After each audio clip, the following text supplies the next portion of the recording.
2월 8일 수요일 정봉주의 품격시대 두 번째 이슈 들어갑니다. 대한민국의 청춘들이 절망하고 있습니다. 흑수저 헬조선을 넘어 이생망까지 희망을 찾아보려 해도 쉽지 않은데요. 이제는 개인의 문제가 아닌 사회 문제가 된 청년 실업에 대해 함께 고민해보는 시간 갖도록 하겠습니다. 자, 고재열 기자 계속 자리 지키고 계시고요. 김민수 청년 유니언 위원장님 나오셨습니다. 네, 반갑습니다. 예, 반갑습니다. 그리고 청년은 아니지만 아직도 미혼인 배승희 변호사 자리하셨습니다. 네, 안녕하세요. 예.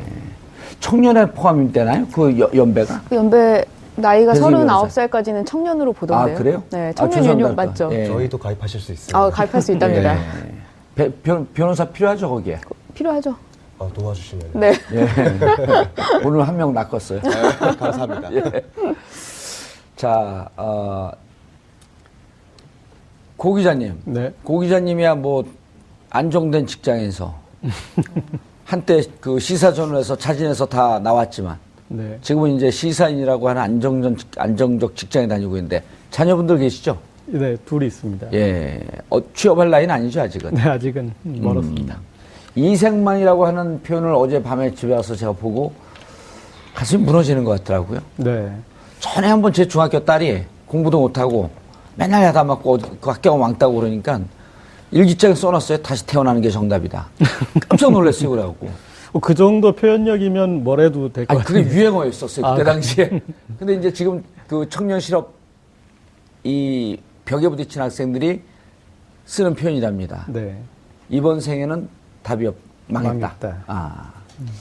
어떤 느낌이세요? 일단 너무 착잡하죠. 예. 그리고 또 이렇게 이제 뭔가 이렇게 얹힌 듯한 느낌이고, 그리고 이제는 저도 이제 40이 넘고부터는 함부로 할 얘기가 아닌가라는 생각이 들었어요. 예. 왜냐하면 이런 세상이 이렇게 망한 세상이 만들어지는데 이제 가해자 그룹에 들어선 거잖아요. 가해자 그룹에 들어선 거죠. 예, 저희가. 그래서 이제는 이런 기성세대가 훈계나 아니면 충고에 앞서서 먼저 죄책감과 사과부터 먼저 전제되어야지 그 다음 얘기를 할 수 있는 주제가 아닌가 싶습니다. 알겠습니다. 청년 유니온. 일단 우리 김민수 위원장님이신가요? 네, 맞습니다. 예, 청년 유니온이 왜 결성이 됐고 무슨 활동을 하는 단체인지 우리 시청자분들이 잘 모르시니까 네네. 간단하게 소개를 좀 해주시고. 저는 이생망 먼저 말씀을 드리면은, 예. 그러니까 청년들이 다 같은 청년이 아니잖아요. 그렇죠. 어떤 청년은 이제 대기업에서 말을 사주기도 하고 같은 청년이 아닌데, 저희는 이제 그러면은 대한민국의 어떤 보통의 뭐 통계로 얘기하면 80에서 90% 되는 청년들을 어떻게 대변할까, 예. 이렇게 고민해서 만들어진 단체입니다. 그래서 이제 청년 유니온은 노동조합의 형식을 띠고 있고, 그래서 15살부터 39살까지의 청년이면 누구나 가입할 수 있는, 그렇게 해가지고 자기들의 문제를 한번 스스로 이야기해보고 또 정치권에도 문제 제기를 하고, 이런 이제 활동들을 지난 한 8년 정도 해왔고요. 8년이나 됐나요? 네네. 예. 그래서 지금 아마 한 1,500명 정도 되는, 저희는 조합원이라고 부르는데, 예. 회원들이 함께 하고 있습니다. 예. 이생망이라고 하는 표현을 저희는 아무래도 기성세대니까 접근한 게 얼마 안 됐는데 오래전서부터 이 문제에 대해서 관심을 갖고 지금은 이생망이라고 표현됐지만은 흑수저, 흑길 이런 등등의 표현이 계속 있어 왔거든요. 사실 청년 실업 문제가 20년 정도가 되었는데, 예. 그러니까 이제 저는 이런 식으로 표현합니다. 청년 실업 자체는 되게 한국 사회에서 오래된 문제다. 다만 그걸 표현하는 말이라 그래야 될까요?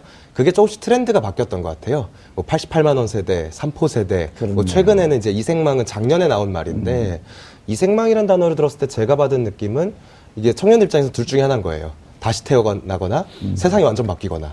이 두 가지가 저는 이생망이라는 키워드에 자조적인 의미와 동시에 세상이 진짜 크게 바뀌어야 된다라는 어떤 절실함이 좀 담겨 있지 않았나, 저는 이렇게 진단했습니다. 예. 배 변호사님. 네. 지금 통계를 보니까 청년층 실업률이 9.8%, 실업자가 43만이고 취준생, 취업준비생까지 따지게 되면 이게 한 80만이 넘어선다고 하는데 정말 최악의 취업난이거든요. 지금 국민 대부분이 일자리가 없다고 예. 볼 수 있는 그런 시점인데 사실 여기서 나오는 취업률 9.8%는 실제로 취업을 하지 못하는 사람들을 다 포함하는 건 아니에요. 그러니까 그렇죠. 9.8% 이상이라는 거죠. 그럼 10명 중에 8명 정도는 지금 쉬고 있다고 봐야 되는데 사실 그 청년들의 취업 일자리 문제는 양질의 일자리가 점점 사라진다고 봐야 돼요. 예. 그러니까 우리가 대학도 나오고 뭐 외국에서 스펙도 쌓고 왔는데 실제로 뭐 한 달에 저렴한 일자리를 들어갈 수는 없거든요. 그리고 청년들이 원하는 일자리가 그런 것이 아니고 그렇죠. 일자리도 좋은 일자리라고 하는 조건이 전제가 돼야 되잖아요. 양질의 일자리를 원하는 것이거든요. 그러니까 대기업에 몰릴 수밖에 없고 그렇게 몰리다 보면은 결국 스펙 싸움이 되고 또 스펙 싸움이 되다 보니까 뭐 외국에도 가야 되고 대학도 좋은 데 나와야 되고 계속해서 그 악순환이 반복되는데 지금 정치권에서 하는 이 취업 문제를 너무 쉽게 생각하다 보니까 정치권에서 해결하는 모습은 두 가지예요. 하나는 공공 부문의 일자리를 넓히겠다. 그리고 또 하나는 뭐 창업을 하겠다. 창업하는 뭐 벤처 사업을 만들겠다. 그런 환경을 만들어주겠다. 이런 부분인데 지금 공공 부분을 넓히겠다고 하는 거는 극단적으로 얘기하면은 공무원을 숫자를 늘리겠다는 것이거든요. 공무원 숫자 늘린다는 건 결국 국민 세금으로 보조되는 건데 오늘 송영길 의원도 얘기했지만은 그거 누가 못합니까? 근데 그런 자리를 원하는 것도 아니고 또 그 벤처 부분도 얘기를 하고 있는데 1인 창업, 벤처 창업 한다는 것은 예전에 이거 이미 김대중 정부 때 실패한 정책입니다. 김대중 정부 때 벤처 사업 붐이 일어나가지고 테헤란로에 뭐 사무실이 모자랄 정도로 그렇게 했지만 결국에 어떻습니까? 그 1인 창업자들이 M&A 통하고 정계랑 연결되면서 뭐 진승형 게이트까지 나오고 예. 이런 실패한 정책을 지금도 아직도 아무런 그 생각 없이 그 정치권에서 그런 식으로 쉽게 하고 있거든요. 예, 영혼 없는 대책이다 이런 얘기죠. 그렇죠. 그리고 뭐 일본 시장과 비교해가지고 나오고 있는데 그 1인 벤처 시업 문제는 뭐냐면 일본 같은 경우에는요. 인구수가 내수 시장만으로도 자기들이 살 수 있을 정도의 시장입니다. 예. 근데 우리나라는 그게 아니잖아요. 내수 시장이 없기 때문에 우리나라는 수출돼야 되고 수입돼야 되고 이런 부분인데 이런 종합적인 고려는 하지 않은 채로 그저 포퓰리즘 형태로 우리 청년 실업을 바라보다 보니까 계속 악순환이 반복되고 예. 좋은 일자리가 없어지는 거죠. 알겠습니다. 그런데 김 위원장님. 네. 지금 이제 향후 3년까지가 이제 취업난이 가장 심각해질 것이다 이렇게 보고 있잖아요. 그렇습니다. 예, 그러면 향후 3년간 왜 취업난이 더 심해질지 그 원인하고 그다음에 지금 이제 배 변호사님이 공공부문 일자리 늘리는 거, IT 창업 이거 뭐 느낌도 없고 감동도 없다. 전문 용어로 무슨 소리다 이거 XX 소리다 이런 얘기인데. 그러면 청년들이 바라보는 좋은 일자리라고 하는 정책은 어떻게 마련돼야 되는지? 이게 좀 지루한 얘기일 수도 있는데요. 예. 청년 실업을 포퓰리즘으로 안 빠지려면은 청년 실업의 원인을 잘 뜯어봐야 된다고 생각합니다. 예. 제가 몇 가지만 좀 말씀드린 건데 최근에 청년 실업을 심화시키는 몇 가지 요소들이 있습니다. 예. 요거를 간단하게만 짚어보면은 첫 번째로는 저성장과 경제 위기가 좀 구조적으로 있는 것 같습니다. 그렇죠. 그리고 두 번째로는 한국에서 그동안 고용을 많이 창출했던 산업이 제조업인데 전체 산업에서 제조업이 차지하는 비중이 줄어들고 이 서비스업이 좀 커지고 있어요. 예. 이 서비스업은 매출액 대비 고용률 증가가 많지 않거든요. 예. 그리고 최근에 이제 4차 산업혁명을 이야기하는데 이런 어떤 기술의 발전이 기존의 고용을 대체하는 형태로 그렇죠. 오고 있는 일자리가 어떤 줄어들 수밖에 없죠. 불안감. 거기에 또 한 가지만 더 말씀드리면은 이제 이를테면은 뭐 파트타임 직업이라든지 프리랜서라든지 영국에서는 기기라 그래요. 영시간 노동이라 그래가지고 예. 호출 노동이라 그러거든요. 이런 식으로 이게 정규직, 비정규직이라는 말로도 설명할 수 없는 고용 형태가 늘어나고 있습니다. 그럼 사실은 이게 청년 실업의 원인이라고 했을 때 이거는 다 합치면 그냥 대한민국 그 자체입니다. 그렇죠. 예. 전체 문제가 다 나오는 거예요. 그렇습니다. 예. 그냥 이거는 사실 대한민국의 체제라고 볼 수도 있는데 저는 청년 실업 문제를 진짜로 해결하고 싶다라 그러면은 긴 안목을 가지고 이 문제들을 어떻게 진짜 크게 개혁할 것인가라는 것에 대해서 정말로 헌신적이고 유능한 사람들이 오랫동안 머리를 맞대야 되는 문제라는 것에 대해서 공감하면서 예. 근데 이런 문제를 푸는데 10년이 걸릴지 20년이 걸릴지 알 수가 없는 거잖아요. 그렇기 위해서 당면에서는 청년들의 어떤 고통이 굉장히 가중되고 있는데 한쪽으로는 니트가 늘어나고 한쪽으로는 워킹푸어가 늘어나고 이런 문제를 당면에서 정치권에서 어떻게 협력할 것인지에 네. 대해서 진지한 성찰이 필요하다는 말씀드리고 싶습니다. 일단 이런 문제에 대해서 근본적이고 구조적인 대책을 마련하면서 그동안에 이렇게 실업으로 고통받는 사람들에게 일정한 복지 대책을 세우면서 좀 이게 범퍼링을 좀 해줘야 된다 이런 말씀이신가요? 네, 그렇습니다. 예. 번역을 정말 잘해주시네요. 예. 근데 말씀을 하시는데 사실 우리가 산업 발전을 하는 것과 일자리 창출은 크게 관련이 없어요. 왜냐하면 우리나라 제조업이 많다고 했는데 그건 다 이미 기계들이 그 자리를 대체하고 차지하고 있죠. 있거든요. 예. 그러니까 산업이 발전한다고 해서 일자리가 늘어난다는 공식은 이미 깨진 것이고 그렇다고 본다면은 기업들이 언제 그 일자리를 창출시키느냐, 투자가 늘어갈 때 일자리가 창출이 되는 것이거든요. 예. 그 우리나라에서 투자를 늘리려면 어떻게 해야 되느냐? 그거는 기업들이 투자할 수 있는 환경을 만들어줘야 되는데 그 환경이라는 거는 결국 규제를 풀어주고 행정 지원을 해주는 그런 것이거든요. 근데 국회에서 지금 탄핵 이후에 과연 무엇을 했는가?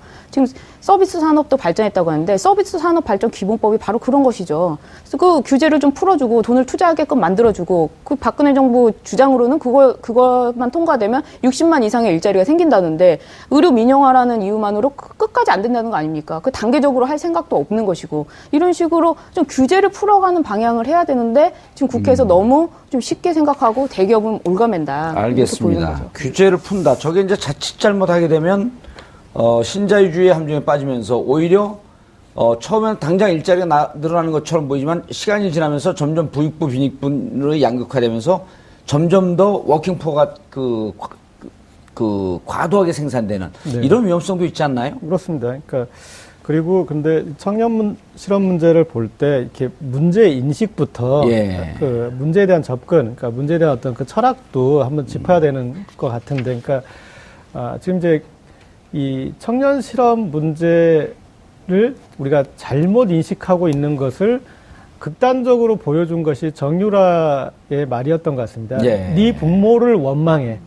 네 부모를 원망해. 그러니까 청년 실업 문제에 대해서 이것은 사회 구조적인 문제지 않습니까? 그리고 그렇죠. 사회 구조적인 문제고 그다음에 그게 지금 갑자기 생긴 문제가 아니라 우리의 산업 구조나 우리의 어떤 고용 구조나 어떤 그런 것들이 이 맥락을 가지고 만들어낸 어떤 그런 문제인데 그것에 대해서 잘못 태어났으니까 네 부모를 원망해라는 그런 것들. 그다음에 또 지금 이제 불출마 선언을 했지만 반기문 전 총장 같은 경우도 뭐 청년들이 그렇게 지금 기회가 없으면 가서 자원봉사라도 하고 어떤 경험이라도 쌓아라 이런 식으로 또 예. 그러니까 그것도 귀인 어떤 그 문제의 원인을 잘못 청년에게 보고 돌리는 있는. 예. 거였죠. 그러니까 그런데 그래서 정확한 문제 인식부터 나와야 되고 그다음에 또 하나 이제 그런 문제가 발생하는 그 구조 이게 지금 아까 말씀하셨던 그 산업 구조의 어떤 제조업이 계속 발전되더라도 제조업 자체에서 고용을 줄기 때문에 그런 어떤 이제 문제도 있지만 하여튼 그래서 이제 어떤 이런 문제에 대해서 복합적인 그 인식도 있어야 되고 그다음에 솔루션에 대해서도 이제 단발마적으로 어떤 공공 부문의 어떤 그 이 지출을 늘려서 되는 일이 아니고 그다음에 또 창업을 지원했더니 지금 이제 창업을 지원한 대부분의 기관들이 겪고 있는 문제는 그렇습니다. 창업을 지원하면은 지원금이 가는 그 순간까지만 살아 있어요. 그다음에 지원금이 끊기면 갑자기 마치 링겔을 뺀 환자처럼 이렇게 하다가 그 아이템으로 다시 다른 지원 기관을 찾아가고 그러니까 거기에서 인큐베이팅이 돼서 어떤 걸어나가는 어떤 스타트업이 나오는 것이 아니라 계속 창업의 둥지만 옮겨가는 바꿔가는 이제 그런 형태로 좀 나타나고 있어서 그래서 이 문제의 어떤 쉽지 않다는 엄중함을 예. 좀 알 필요가 있죠. 알겠습니다. 김 위원장님, 그런데 이제 이게 20년이 됐단 말이에요. 그리고 20년이 됐고, 사실 비단 이제 우리나라 문제뿐만 아니고, 이른바 이제 그 자본주의, 그 특히 신자유주의 시장 안에 있는 그 산업경제에서 보면 이게 불가피한 문제인데, 어찌 보면 20년 전에 사실은, 멀리 바라보면서 이렇게 되면 일단 IT 혁명으로 인해서 일자리는 점차 줄어들고 그렇게 되면 사회적 복제 총량을 늘리면서 실업수당 그다음에 재교육수당 이런 걸 하면서 조금 안정적으로 이렇게 바탕을 좀 만들어 나가면서 일자리를 또 새롭게 창출할 수 있는 이런 걸 준비했어야 되는데 늦었단 말이에요. 근데 늦었다고 생각할 때 제일 빠른데 그럼 지금 당장 이런 것을 구조적으로 대비하긴 하지만 눈앞에 겪고 있는 청년 실업의 문제 여기에 대해서 그냥 이거 한 20년 과정이니까 앞으로 또 20년 동안 연구해야 되겠습니다. 이럴 수는 없는 거 아니에요. 제가 보기에는 일단은 최근에 이제 대선이나 정치 일정이 다가오다 보니까 예. 전문가들과 정치권들이 이제 굉장히 많은 내용들을 내는데 그 양상을 제가 보고 있다면 약간 좀 답답한 건 그런 건 있어요. 그러니까 청년 실업 문제를 해결하는 게 결국 나라 자체를 새롭게 짜는 거기 때문에 그렇죠. 그러면은 온전히 자기 말이 맞다는 없거든요.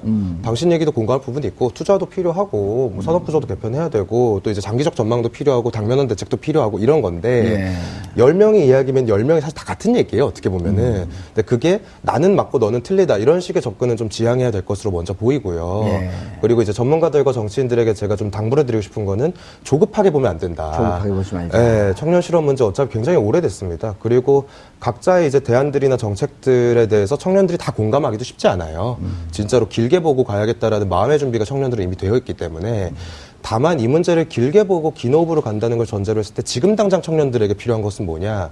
저는 이제 만약에 슬로건으로 표현하면은 실업의 공포로부터의 해방이 필요하다. 저는 이렇게 주장드리고 싶어요.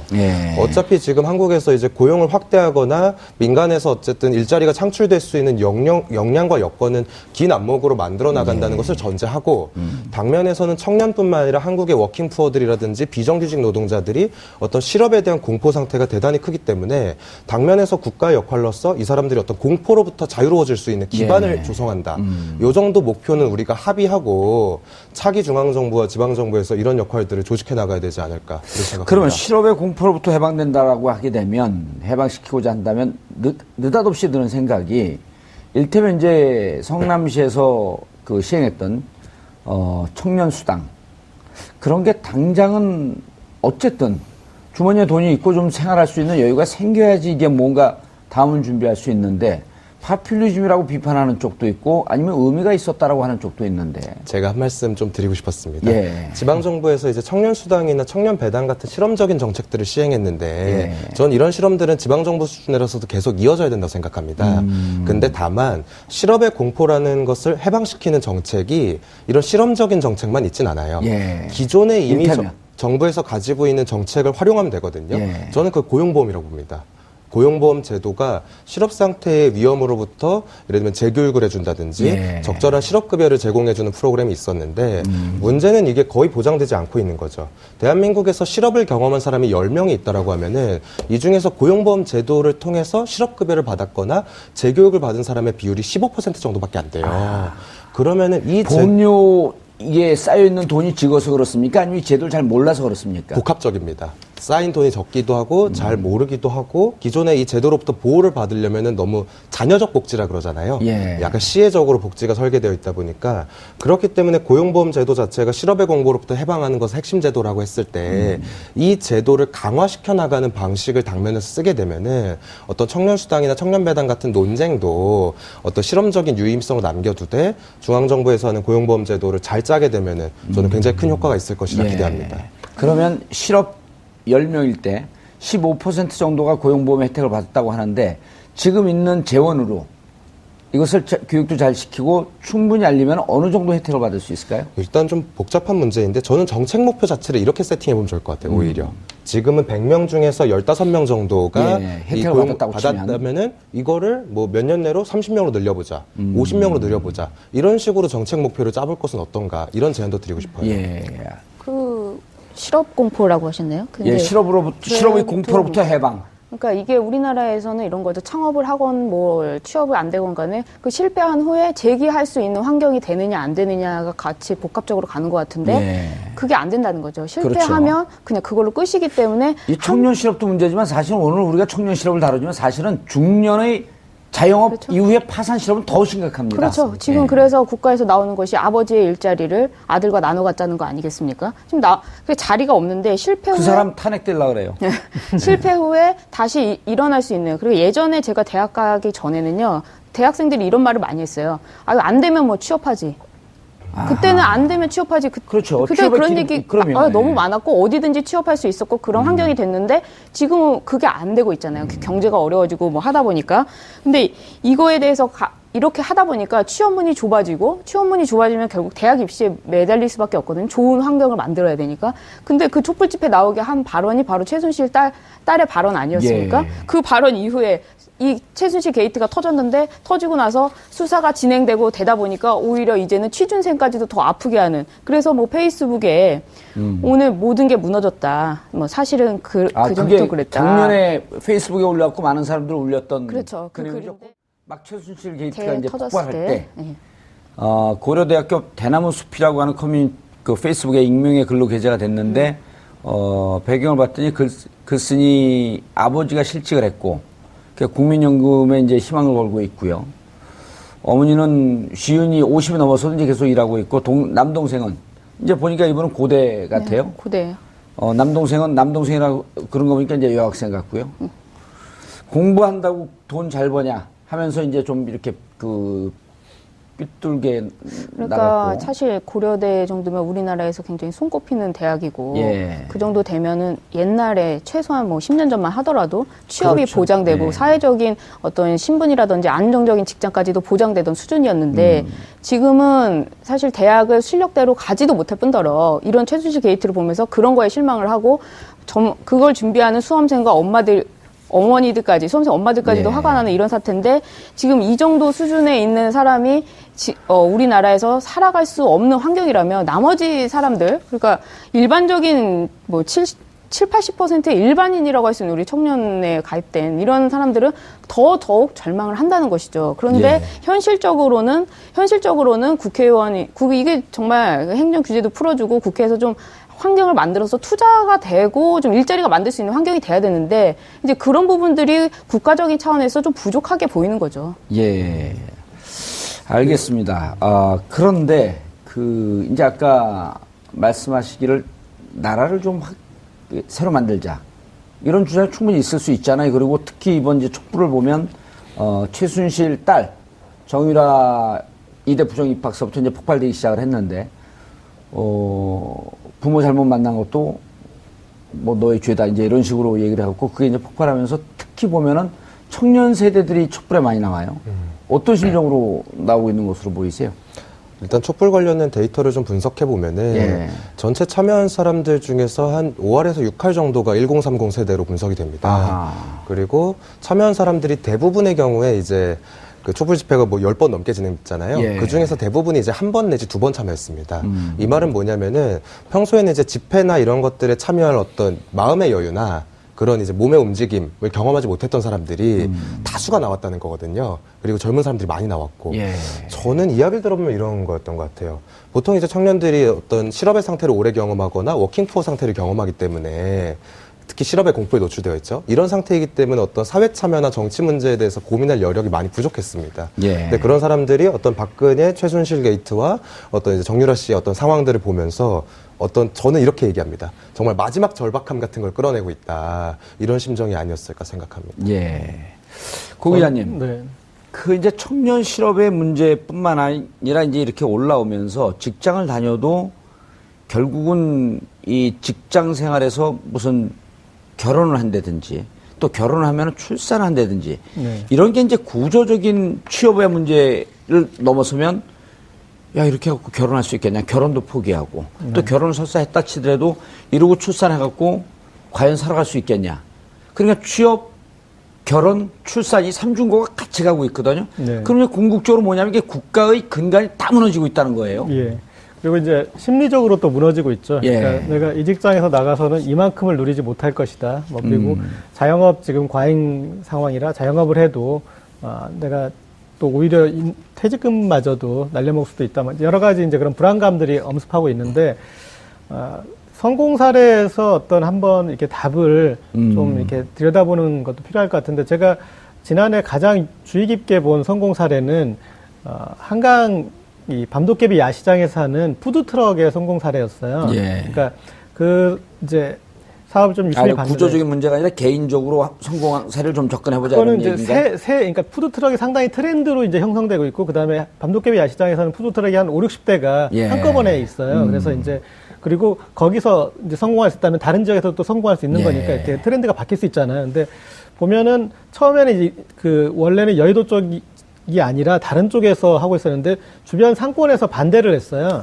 그래서 상권에서 반대를 하니까 이제 가장 여의도 상권에서 고수부지로 먼 그쪽으로 가 있는데 엄청나게 인파들이 몰려서 가보셨으면 혹시 아시겠지만 웬만한 푸드트럭에는 한 5, 60명 줄은 서야 돼요. 네. 그 정도가 되니까 그러면 하루 매출이 상당한 정도로 나와요. 예. 그래서 거기에 일주일에 2번 금요일 밤 토요일 밤만 하는데 한 달 정도만 하면 거의 투자금을 뽑을 수 있을 정도의 이제 사람이 이제 인파들이 몰리는 이제 그런 거였는데, 근데 초반에 보니까 규제에 묶여 있더라고요. 그러니까 박근혜 대통령이 푸드트럭을 하라고 그렇게 이제 열심히 하라고 그런 국무회의에서 발언한 적이 있었어요. 예. 그런데 그게 한참 지나고도 보니까 관련 규제에 대해서는 풀어준 게 없었어요. 풀어준 게 없어요. 그리고 푸드트럭 자체가 이른바 예를 들어 도로에 세워놓으면 도로교통법 위반. 온갖 규제 다 공원에서도 걸려있죠. 못 하고 그러니까 그런 것에 있는데 그래서 이제 박원순 시장이 그 규제를 만족할 수 있는 좀 트럭들이 복잡하더라도 소방안전법이나 위생법이나 이것들은 그거는 개인이 돌파하고 예. 그 다음에 팔 수 없는 그런 도로, 이면도로, 어떤 도로, 공원 옆 이런 것들은 그 장소는 서울시가 돌파해서 이제 거기에 모아놨거든요. 그런데 예. 거기에서 이제 그게 됐는데 그런 이제 그렇다면 또 재미있는 게 제가 이제 가보니까 작년 초반에 비해서 후반으로 가니까 외국 관광객이나 그런 사람들이 많이 와요. 그러니까 컬처가 되는 거죠. 예. 그리고 거기에서 파는 어떤 그 음식들이 상당히 다양해지고 수준이 어떤 경쟁이 치열해져요. 예. 그러면서 어떤 상당한 이제 단기간 이제 발전이 되는데 그래서 청년에 뭔가를 투자했을 때 그런 컨텐츠가 빠른 시간 안에 살아날 수 있는. 발전하고 살아나고 이 투자가 헛되지 않고 금방 예. 파급 효과가 돼. 우리나라 그런 서비스 하면은 관광에도 유리하지 않겠습니까? 이제 예, 그런 알겠습니다. 사례들이 많이 좀 예. 늘어났으면 좋겠습니다. 성공 사례에서 좀 개인적으로 찾아보되, 자, 이제 문제가 뭐냐면, 아까 우리 김 위원장님도 얘기했지만, 저성장 경제 위기에 늪에 빠져 있단 말이에요. 저성장 늪에 빠져 있는데, 이제 한간한 이념을 떠나서 이런 얘기를 하는 분들도 계세요. 예를 들어서, 경제 총량을 늘려야 되는데, 경제민주화라고 하는 게, 재벌들한테 가서 투자하라고 하고, 그 사내 유보금 빼내서 투자하고 일자리 만들어라 하면, 이제까지 정부 권력과 정경유착이 돼갖고 손쉽게 벌던 사람들이 그렇게 쉽게 내주겠냐. 그러려고 치면은 결국 전체 경제 총량을 늘리고 일자리를 늘리려면 우리의 블루오션이라고 하는 대북 투자나 대북 경제 진출이라고 하는 것도 중요한 방안일 텐데 이런 얘기를 하는 분들도 있거든요. 청년들은 그런 고민에 대해서 좀 해봤나요? 어쩌나요? 저는 성장과 분배는 동전의 양면이라고 생각하거든요. 그렇게 놓고 봤을 때 우리 경제가 어떤 방향을 확장해 나갈 수 있을 것인지에 대해서 논의를 해봐야 된다고 생각합니다. 그렇죠. 예. 그런데 문제는 이게 집안이 든든해야 확장이 가능하잖아요. 저는 안의 상황이 이게 좀 정돈되어 있지 않다. 이를테면 이제 정경유착 문제가 어떤 정치권과 경제권의 어떤 결탁 문제로 얘기되는데, 그럼 이 경이 뭐냐라고 하면 이제 재벌 대기업들이거든요. 그렇죠. 그 사이에 아까 이제 기자님께서도 말씀해 주셨던 어떤 청년 스타트업이라든지 혁신형 창업들이 성장할 수 있는 경로는 다 차단되어 있습니다. 이미 기존의 한국 경제에서 지금 10대 재벌 대기업들 보면 다 1950년대 만들어진 기업들이더라고요. 예. 보니까 40년대, 50년대 기업들. 이때의 철학과 가치를 가진 기업들이 60년, 70년 동안 그냥 대장을 한 거예요. 그런 게 아니라 2000년대에 새로운 가치를 가지고 만들어진 기업들이 마땅히 경쟁하고 그 안에서 유의미한 확보를 할 수 있도록 하는 노력들. 전 이런 안에서의 어떤 관계 문제와 바깥으로의 확장 문제, 이 두 가지를 좀 균형 있게 검토했으면 좋겠다라는 생각이 있습니다. 예, 안에서도 강자 독식의 이런 규제나 질서가 그렇게 만들어져 있기 때문에 안에서는 그것을 좀 혁파할 수 있는 노력을 동시에 해야 된다. 네, 그렇습니다.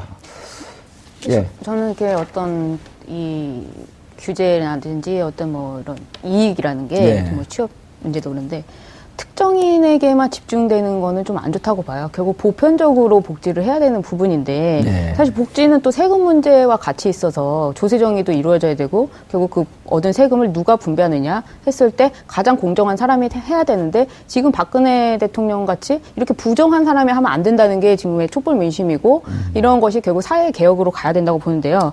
이 재벌 문제도 마찬가지인 것이 재벌도 지금 우리나라에만 재벌이 있는 건 아시죠? 그럼요. 영어 단어도 재벌이잖아요. 예. 그만큼 이제 대기업을 넘어서 재벌이라는 것이 그 정치권과 연결을 해가지고 일반 시민들이 어떤 뭐 아이템을 발견하고 좀 새로운 사업을 시작하려고 하면 바로 대기업에서 기업 투자를 하고 그것을 유통으로 해서 돈으로 밀어붙여가지고 다 뺏어가요. 다 뺏어간단 예. 말이에요. 근데 이런 거는 재벌 자체 스스로가 공정한 사회에서 우리가 돈을 벌었다 그런 마인드로 하지 말아야 할 행동이죠. 뭐 예. 경쟁 사회에서 뭐 사업을 막을 수는 없겠지만 재벌이라고 한다면 우리 경제가 발전해야 되고 근데 그런 사업들을 놔둬야 되고 자기들이 할 대기업만한 할 수 있는 그런 기업을 가야 되는데 그것이 아니라 내부에서도 지금 서로 국민들끼리 뜯어먹고 사는 거 아니겠습니까? 그러니까 이런 식으로 지금 공동체가 무너지고 그 무너진 공동체 속에서 누구는 돈을 벌고 또 누구는 돈을 못 벌고 이런 상태가 계속돼서 양극화가 되다 보니까 저는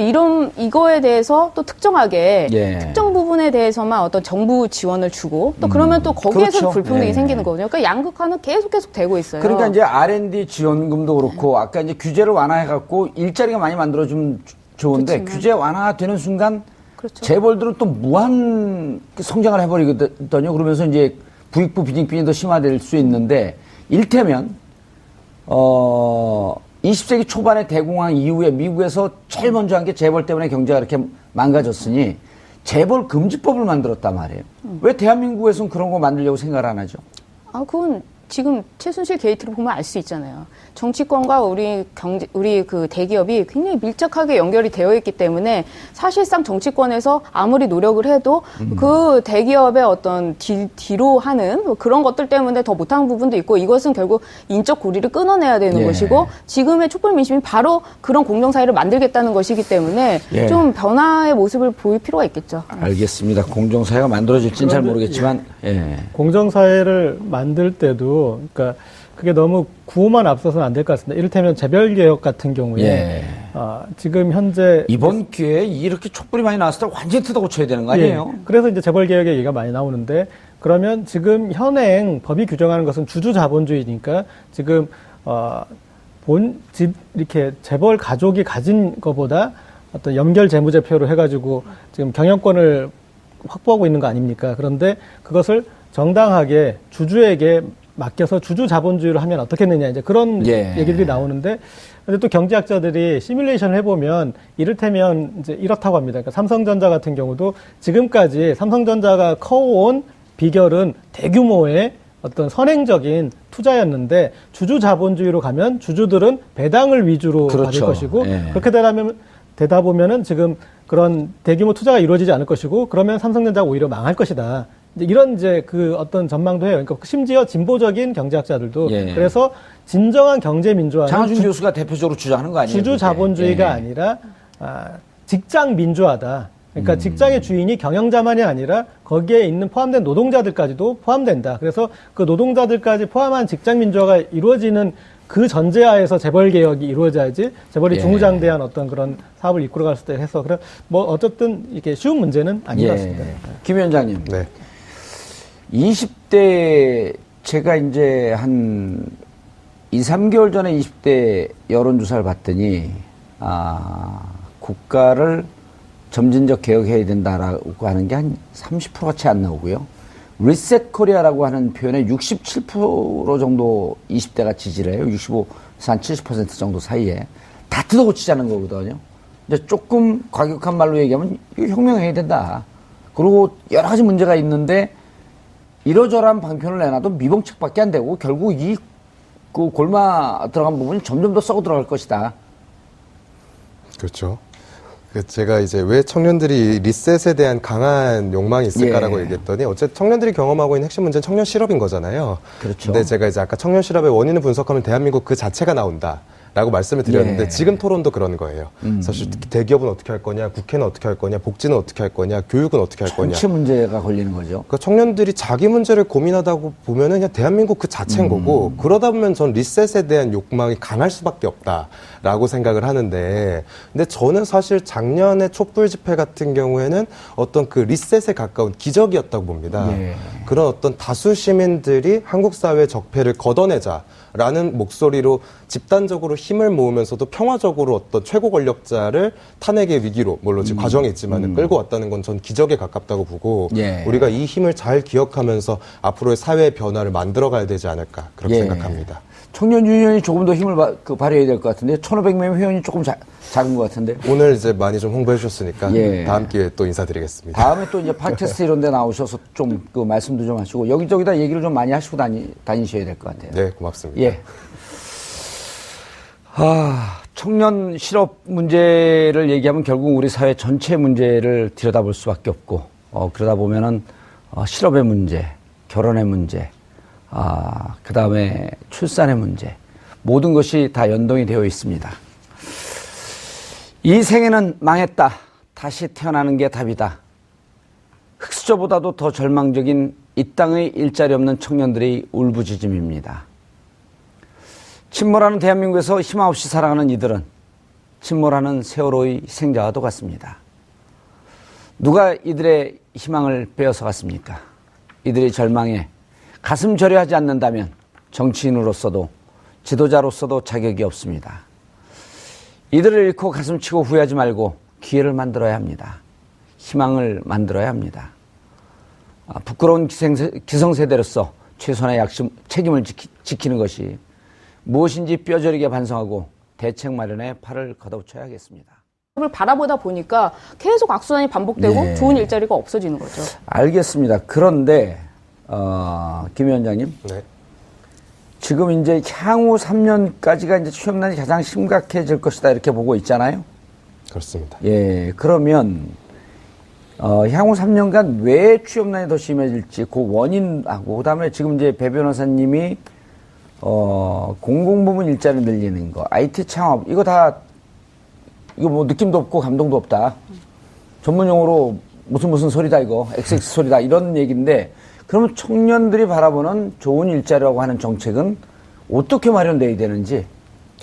이게 좀 지루한 얘기일 수도 있는데요. 예. 청년 실업을 포퓰리즘으로 안 빠지려면은 청년 실업의 원인을 잘 뜯어봐야 된다고 생각합니다. 예. 제가 몇 가지만 좀 말씀드린 건데 최근에 청년 실업을 심화시키는 몇 가지 요소들이 있습니다. 예. 요거를 간단하게만 짚어보면은 첫 번째로는 저성장과 경제 위기가 좀 구조적으로 있는 것 같습니다. 그렇죠. 그리고 두 번째로는 한국에서 그동안 고용을 많이 창출했던 산업이 제조업인데 전체 산업에서 제조업이 차지하는 비중이 줄어들고 이 서비스업이 좀 커지고 있어요. 예. 이 서비스업은 매출액 대비 고용률 증가가 많지 않거든요. 예. 그리고 최근에 이제 4차 산업혁명을 이야기하는데 이런 어떤 기술의 발전이 기존의 고용을 대체하는 형태로 그렇죠. 오고 있는 일자리가 어떤 줄어들 수밖에 없죠. 불안감. 거기에 또 한 가지만 더 말씀드리면은 이제 이를테면은 뭐 파트타임 직업이라든지 프리랜서라든지 영국에서는 기기라 그래요. 영시간 노동이라 그래가지고 예. 호출 노동이라 그러거든요. 이런 식으로 이게 정규직, 비정규직이라는 말로도 설명할 수 없는 고용 형태가 늘어나고 있습니다. 그럼 사실은 이게 청년 실업의 원인이라고 했을 때 이거는 다 합치면 그냥 대한민국 그 자체입니다. 그렇죠. 예. 전체 문제가 다 나오는 거예요. 그렇습니다. 예. 그냥 이거는 사실 대한민국의 체제라고 볼 수도 있는데 저는 청년 실업 문제를 진짜로 해결하고 싶다라 그러면은 긴 안목을 가지고 이 문제들을 어떻게 진짜 크게 개혁할 것인가라는 것에 대해서 정말로 헌신적이고 유능한 사람들이 오랫동안 머리를 맞대야 되는 문제라는 것에 대해서 공감하면서 예. 근데 이런 문제를 푸는데 10년이 걸릴지 20년이 걸릴지 알 수가 없는 거잖아요. 그렇기 위해서 당면에서는 청년들의 어떤 고통이 굉장히 가중되고 있는데 한쪽으로는 니트가 늘어나고 한쪽으로는 워킹푸어가 늘어나고 이런 문제를 당면에서 정치권에서 어떻게 협력할 것인지에 예. 대해서 진지한 성찰이 필요하다는 말씀 드리고 싶습니다. 일단 이런 문제에 대해서 근본적이고 구조적인 대책을 마련하면서 그동안에 이렇게 실업으로 고통받는 사람들에게 일정한 복지 대책을 세우면서 좀 이게 범퍼링을 좀 해줘야 된다 이런 말씀이신가요? 예, 그렇습니다. 예. 번역을 정말 잘해주시네요. 예. 근데 말씀을 하시는데 사실 우리가 산업 발전을 하는 것과 일자리 창출은 크게 관련이 없어요. 왜냐하면 우리나라 제조업이 많다고 했는데 그건 다 이미 기계들이 그 자리를 대체하고 차지하고 있죠. 있거든요. 예. 그러니까 산업이 발전한다고 해서 일자리가 늘어난다는 공식은 이미 깨진 것이고 그렇다고 본다면은 기업들이 언제 그 일자리를 창출시키느냐, 투자가 늘어갈 때 일자리가 창출이 되는 것이거든요. 예. 그 우리나라에서 투자를 늘리려면 어떻게 해야 되느냐? 그거는 기업들이 투자할 수 있는 환경을 만들어줘야 되는데 그 환경이라는 거는 결국 규제를 풀어주고 행정 지원을 해주는 그런 것이거든요. 근데 국회에서 지금 탄핵 이후에 과연 무엇을 했는가? 지금 서비스 산업도 발전했다고 하는데 서비스 산업 발전 기본법이 바로 그런 것이죠. 그래서 그 규제를 좀 풀어주고 돈을 투자하게끔 만들어주고 그 박근혜 정부 주장으로는 그것만 통과되면 60만 이상의 일자리가 생긴다는데 의료 민영화라는 이유만으로 끝까지 안 된다는 거 아닙니까? 그 단계적으로 할 생각도 없는 것이고 이런 식으로 좀 규제를 풀어가는 방향을 해야 되는데 지금 국회에서 너무 좀 쉽게 생각하고 대기업은 올가맨다. 이렇게 보이는 알겠습니다. 거죠. 규제를 푼다. 저게 이제 자칫 잘못하게 되면 신자유주의 함정에 빠지면서 오히려 처음에는 당장 일자리가 늘어나는 것처럼 보이지만 시간이 지나면서 점점 부익부 빈익분으로 양극화되면서 점점 더 워킹포어가 그 그 과도하게 생산되는 네. 이런 위험성도 있지 않나요? 그렇습니다. 그러니까 그리고 근데 청년 실업 문제를 볼 때 이렇게 문제 인식부터 예. 그 문제에 대한 접근, 그러니까 문제에 대한 어떤 그 철학도 한번 짚어야 되는 것 같은데, 그러니까 지금 이제 이 청년 실업 문제를 우리가 잘못 인식하고 있는 것을 극단적으로 보여준 것이 정유라의 말이었던 것 같습니다. 예. 네 부모를 원망해. 네 부모를 원망해. 그러니까 청년 실업 문제에 대해서 이것은 사회 구조적인 문제지 않습니까? 그리고 그렇죠. 사회 구조적인 문제고 그다음에 그게 지금 갑자기 생긴 문제가 아니라 우리의 산업 구조나 우리의 어떤 고용 구조나 어떤 그런 것들이 이 맥락을 가지고 만들어낸 어떤 그런 문제인데, 그것에 대해서 잘못 태어났으니까 네 부모를 원망해라는 그런 것들. 그다음에 또 지금 이제 불출마 선언을 했지만 반기문 전 총장 같은 경우도 뭐 청년들이 그렇게 지금 기회가 없으면 가서 자원봉사라도 하고 어떤 경험이라도 쌓아라, 이런 식으로 또 예. 그러니까 그것도 귀인 어떤 그 문제의 원인을 잘못 청년에게 보고 돌리는 있는. 예. 거였죠. 그러니까 그런데 그래서 정확한 문제 인식부터 나와야 되고, 그다음에 또한 하나 이제 그런 문제가 발생하는 그 구조, 이게 지금 아까 말씀하셨던 그 산업 구조의 어떤 제조업이 계속 발전되더라도 제조업 자체에서 고용을 줄기 때문에 그런 어떤 이제 문제도 있지만, 하여튼 그래서 이제 어떤 이런 문제에 대해서 복합적인 그 인식도 있어야 되고, 그 다음에 솔루션에 대해서도 이제 단발마적으로 어떤 공공 부문의 어떤 이 지출을 늘려서 되는 일이 아니고, 그 다음에 또 창업을 지원했더니 지금 이제 창업을 지원한 대부분의 기관들이 겪고 있는 문제는 그렇습니다. 창업을 지원하면은 지원금이 가는 그 순간까지만 살아있어요. 그다음에 지원금이 끊기면 갑자기 마치 링게를 뺀 환자처럼 이렇게 하다가 그 아이템으로 다시 다른 지원기관을 찾아가고, 그러니까 거기에서 인큐베이팅이 돼서 어떤 걸어나가는 어떤 스타트업이 나오는 것이 아니라 계속 창업의 둥지만 옮겨가는, 바꿔가는 이제 그런 형태로 좀 나타나고 있어서, 그래서 이 문제의 어떤 쉽지 않다는 엄중함을 예. 좀 알 필요가 있죠. 알겠습니다. 김 위원장님, 그런데 이제 이게 20년이 됐단 말이에요. 그리고 20년이 됐고, 사실 비단 이제 우리나라 문제뿐만 아니고, 이른바 이제 그 자본주의, 그 특히 신자유주의 시장 안에 있는 그 산업경제에서 보면 이게 불가피한 문제인데, 어찌 보면 20년 전에 사실은, 멀리 바라보면서 이렇게 되면 일단 IT 혁명으로 인해서 일자리는 점차 줄어들고 2월 8일 수요일 정봉주의 품격시대 두 번째 이슈 들어갑니다. 대한민국의 청춘들이 절망하고 있습니다. 흑수저 헬조선을 넘어 이생만까지 희망을 찾아보려 해도 쉽지 않은데요. 이제는 개인의 문제가 아닌 사회 문제가 된 청년 실업에 대해 함께 고민해보는 시간 갖도록 하겠습니다. 자, 고재열 기자 계속 자리 지키고 계시고요. 김민수 청년 유니언 위원장님 나오셨습니다. 네, 반갑습니다. 예, 반갑습니다. 그리고 청년은 아니지만 아직도 미혼인 배승희 변호사 자리하셨습니다. 네, 안녕하세요. 예. 청년에 포함이 되나요? 그 연배가? 그 연배 나이가 배승희 39살까지는 청년으로 보던데요. 아, 그래요? 네, 청년 죄송합니다. 유니온 맞죠? 예. 저희도 가입하실 수 있어요. 가입할 수 있답니다. 예. 변호사 필요하죠, 거기에? 필요하죠. 도와주시면. 네. 예. 오늘 한 명 낚았어요. 감사합니다. 자, 고 기자님. 네. 고 기자님이야 뭐 안정된 직장에서 한때 그 시사저널에서 자진해서 다 나왔지만 네. 지금은 이제 시사인이라고 하는 안정적 직장에 다니고 있는데 자녀분들 계시죠? 네, 둘이 있습니다. 예. 취업할 나이는 아니죠, 아직은. 네, 아직은 멀었습니다. 이생만이라고 하는 표현을 어젯밤에 집에 와서 제가 보고 가슴이 무너지는 것 같더라고요. 네.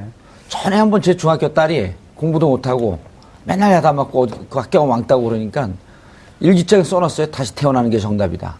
깜짝 놀랐어요. 그래갖고. 그 정도 표현력이면 뭐래도 될 것 아니, 그게 같아요. 유행어였었어요. 그때 당시에.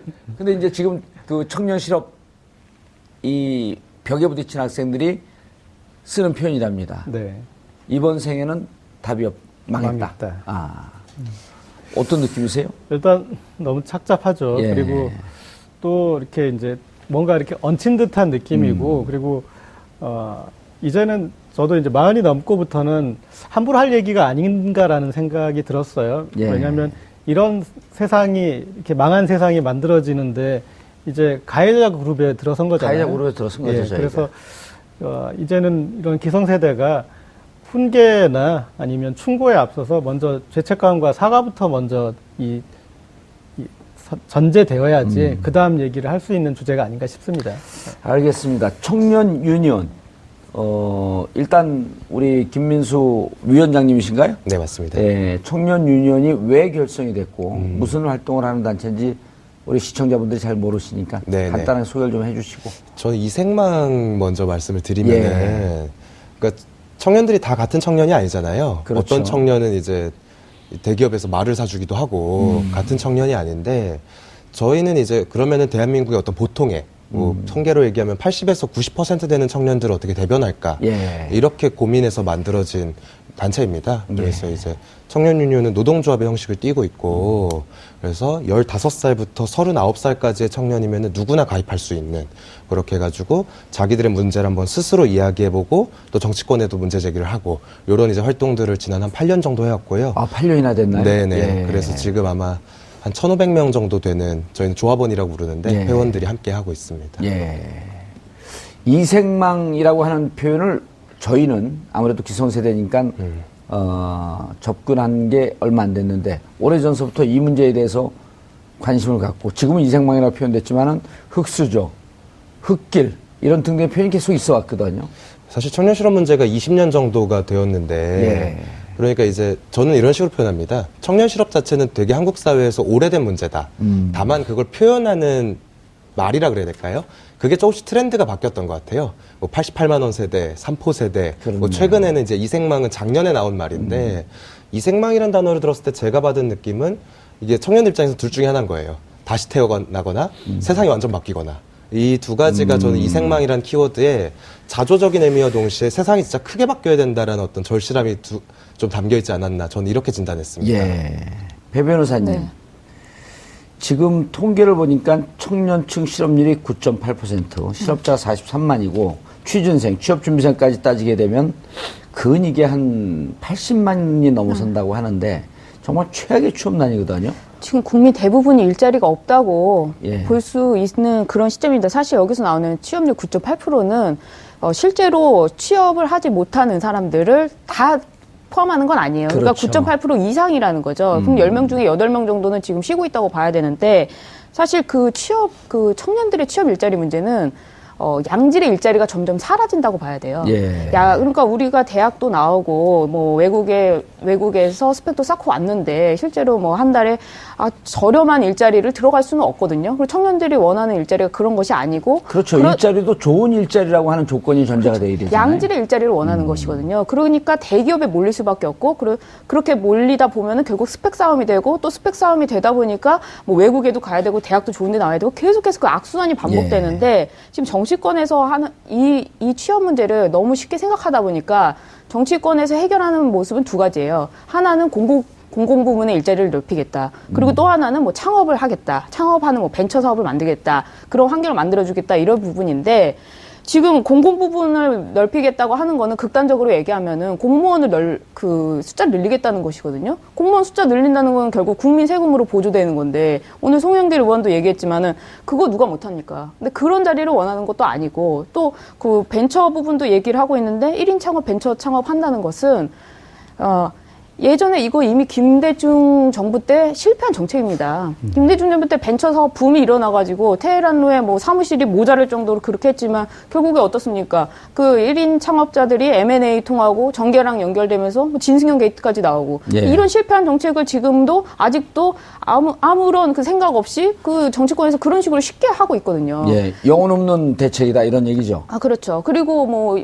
일본 시장과 비교해가지고 나오고 있는데 그 1인 벤처 시업 문제는 뭐냐면 일본 같은 경우에는요. 인구수가 내수 시장만으로도 자기들이 살 수 있을 정도의 시장입니다. 예. 근데 우리나라는 그게 아니잖아요. 내수 시장이 없기 때문에 우리나라는 수출돼야 되고 수입돼야 되고 이런 부분인데 이런 종합적인 고려는 하지 않은 채로 그저 포퓰리즘 형태로 우리 청년 실업 그렇게 되면 사회적 복제 총량을 늘리면서 실업수당 그다음에 재교육수당 이런 걸 하면서 조금 안정적으로 이렇게 바탕을 좀 만들어 나가면서 일자리를 또 새롭게 창출할 수 있는 이런 걸 준비했어야 되는데 늦었단 말이에요. 근데 늦었다고 생각할 때 제일 빠른데 그럼 지금 당장 이런 것을 구조적으로 대비하긴 하지만 눈앞에 겪고 있는 청년 실업의 문제 여기에 대해서 그냥 이거 한 20년 과정이니까 앞으로 또 20년 동안 연구해야 되겠습니다. 이럴 수는 없는 거 아니에요. 제가 보기에는 일단은 최근에 이제 대선이나 정치 일정이 다가오다 보니까 예. 전문가들과 정치권들이 이제 굉장히 많은 내용들을 내는데 그 양상을 제가 보고 있다면 약간 좀 답답한 건 그런 건 있어요. 그러니까 청년 실업 문제를 해결하는 게 결국 나라 자체를 새롭게 짜는 거기 때문에 그렇죠. 그러면은 온전히 자기 말이 맞다는 없거든요. 당신 얘기도 공감할 부분이 있고 투자도 필요하고 뭐 산업부조도 개편해야 되고 또 이제 장기적 전망도 필요하고 당면한 대책도 필요하고 이런 건데 10명이 이야기면 10명이 사실 다 같은 얘기예요. 어떻게 보면은. 근데 그게 나는 맞고 너는 틀리다 이런 식의 접근은 좀 지양해야 될 것으로 먼저 보이고요. 그리고 이제 전문가들과 정치인들에게 제가 좀 당부를 드리고 싶은 거는 조급하게 보면 안 된다. 조급하게 보지 말자. 네, 청년 실업 문제 어차피 굉장히 오래됐습니다. 그리고 각자의 이제 대안들이나 정책들에 대해서 청년들이 다 공감하기도 쉽지 않아요. 진짜로 길게 보고 가야겠다라는 마음의 준비가 청년들은 이미 되어 있기 때문에 다만 이 문제를 길게 보고 긴 호흡으로 간다는 걸 전제로 했을 때 지금 당장 청년들에게 필요한 것은 뭐냐? 저는 이제 만약에 슬로건으로 표현하면은 실업의 공포로부터의 해방이 필요하다. 저는 이렇게 주장드리고 싶어요. 예. 어차피 지금 한국에서 이제 고용을 확대하거나 민간에서 어쨌든 일자리가 창출될 수 있는 역량과 여건은 긴 안목으로 만들어 나간다는 것을 전제하고 당면에서는 청년뿐만 아니라 한국의 워킹푸어들이라든지 비정규직 노동자들이 어떤 실업에 대한 공포 상태가 대단히 크기 때문에 당면에서 국가의 역할로서 이 사람들이 어떤 공포로부터 자유로워질 수 있는 기반을 조성한다. 요 정도 목표는 우리가 합의하고 차기 중앙정부와 지방정부에서 이런 역할들을 조직해 나가야 되지 않을까 그렇게 생각합니다. 그러면 실업의 공포로부터 해방된다라고 하게 되면 해방시키고자 한다면 느닷없이 드는 생각이 일테면 이제 성남시에서 그 시행했던 청년 수당 그런 게 당장은 어쨌든 주머니에 돈이 있고 좀 생활할 수 있는 여유가 생겨야지 이게 뭔가 다음을 준비할 수 있는데 파퓰리즘이라고 비판하는 쪽도 있고 아니면 의미가 있었다라고 하는 쪽도 있는데 제가 한 말씀 좀 드리고 싶었습니다. 예. 지방정부에서 이제 청년수당이나 청년배당 같은 실험적인 정책들을 시행했는데 전 이런 실험들은 지방정부 수준에서도 계속 이어져야 된다고 생각합니다. 근데 다만 실업의 공포라는 것을 해방시키는 정책이 이런 실험적인 정책만 있진 않아요. 예. 기존에 이미 일테면. 정부에서 가지고 있는 정책을 활용하면 되거든요. 예. 저는 그 고용보험이라고 봅니다. 고용보험 제도가 실업 상태의 위험으로부터 예를 들면 재교육을 해준다든지 적절한 실업급여를 제공해주는 프로그램이 있었는데 문제는 이게 거의 보장되지 않고 있는 거죠. 대한민국에서 실업을 경험한 사람이 10명이 있다라고 하면은 이 중에서 고용보험 제도를 통해서 실업급여를 받았거나 재교육을 받은 사람의 비율이 15% 정도밖에 안 돼요. 그러면은 이 보험료에 쌓여있는 돈이 적어서 그렇습니까? 아니면 이 제도를 잘 몰라서 그렇습니까? 복합적입니다. 쌓인 돈이 적기도 하고 잘 모르기도 하고 기존의 이